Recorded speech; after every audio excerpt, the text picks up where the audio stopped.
Hello बच्चों, let's read the question. So question tells that chemically distinct components of nucleotides is और are.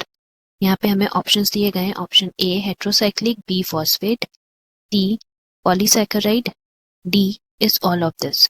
तो इस question के लिए हमारा की कॉन्सेप्ट होगा न्यूक्लियोटाइड. तो सबसे पहले हम लोग जानते हैं कि व्हाट इज अ न्यूक्लियोटाइड. तो nucleotide can be defined as a organic molecule which is composed of three components. तो हम लोग यहाँ कह सकते हैं कि इसका बेसिक कॉम्पोजिशन जो होगा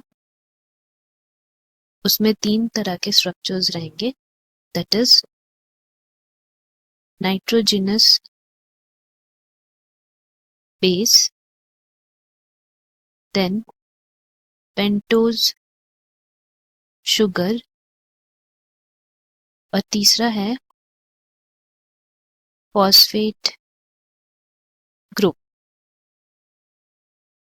तो सबसे पहले हम लोग बात करते हैं नाइट्रोजिनस बेस का. So nitrogenous base can be further subdivided into two types, that is purine और दूसरा है pyrimidine. अब प्यूरिन के अंदर हम लोग बोल सकते हैं कि दो प्यूरिन्स हैं, that is एडिनाइन और गुआनाइन. whereas pyrimidines के अंदर भी दो है, that is साइटोसिन और थाइमीन. तो ये वह हमारा नाइट्रोजनस बेसिस जो न्यूक्लियोटाइड स्ट्रक्चर को बनाने में हेल्प करता है. Now we will be talking about pentose sugar. तो पेंटोज शुगर को we can define as a simple monosaccharide जो कि 5 कार्बन एटम्स को मिला के बना होता है. That is the reason why इसका पेंटोज शुगर नाम पड़ा है. And lastly we have phosphate. तो ये जो फॉस्फेट ग्रुप है उसमें सेंट्रल एटम फॉस्फोरस होता है. That is the reason why ये फॉस्फेट ग्रुप पड़ा है. नाउ अगर ये तीनों स्ट्रक्चर्स को हम लोग मिला देंगे तब जाके हमारा एक न्यूक्लियोटाइड स्ट्रक्चर बनता है. लेट अस से कि यहाँ पे हम स्ट्रक्चर बनाते हैं. सबसे पहला फॉस्फेट ग्रुप बनाते हैं. So phosphate group will be HO PO double bond O OH. ये जो है हमारा ये बना एक फॉस्फेट ग्रुप. नाउ ये फॉस्फेट ग्रुप जॉइंट रहेगा पेंटोज शुगर से.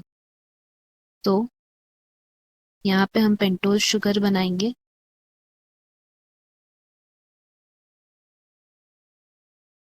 जिससे OH जुड़े हुए हैं. तो this will become pentose sugar.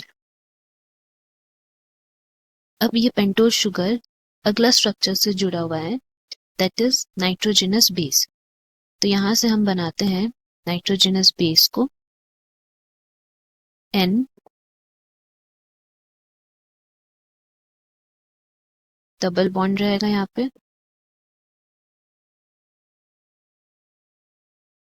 यहाँ पे भी डबल बॉन्ड प्रेजेंट है. Double bond O NH, then we have NH2. यहाँ पे भी N प्रेजेंट रहेगा. And this is like a cyclic structure. तो ये जो स्ट्रक्चर बना नेक्स्ट ये वाला है हमारा नाइट्रोजनस बेस का, जो अलग अलग होगा for adenine, guanine, cytosine and thymine. तो ये तीन जो स्ट्रक्चर्स हम लोग यहाँ पे देख रहे हैं ये हुआ हमारा फॉस्फेट ग्रुप का, ये हुआ पेंटोज शुगर का, एंड जैसे कि बोले ये वाला हमारा नाइट्रोजिनस बेस है, तो ये तीनों स्ट्रक्चर मिला के एक न्यूक्लियोटाइड बनाता है। एंड नाइट्रोजिनस बेस में क्योंकि हम लोग पढ़े थे अलग तरह के होंगे, that is the reason why हम लोग कह सकते हैं कि ये एक तरह का हेट्रोसाइक्लिक कंपाउंड होगा, क्योंकि ये साइक्लिक है और ऊपर से अलग अलग स्ट्रक्चर्स है, दैट इज द रीजन ये इसको हेट्रोसाइक्लिक बोल रहे हैं। तो अब हम लोग कह सकते हैं इस ऑप्शन में कि ये हेट्रोसाइक्लिक भी है एंड फॉस्फेट भी है, बट पॉलीसैकेराइड यहाँ पे नहीं होगा बिकॉज पेंटोज शुगर जो है वो हम लोग अभी पढ़े that is a simple monosaccharide structure, not a polysaccharide. तो इसीलिए इस क्वेश्चन में हमारा दो ऑप्शंस करेक्ट है, that is option A and option B. Hope you have understood. Best of luck. Thank you.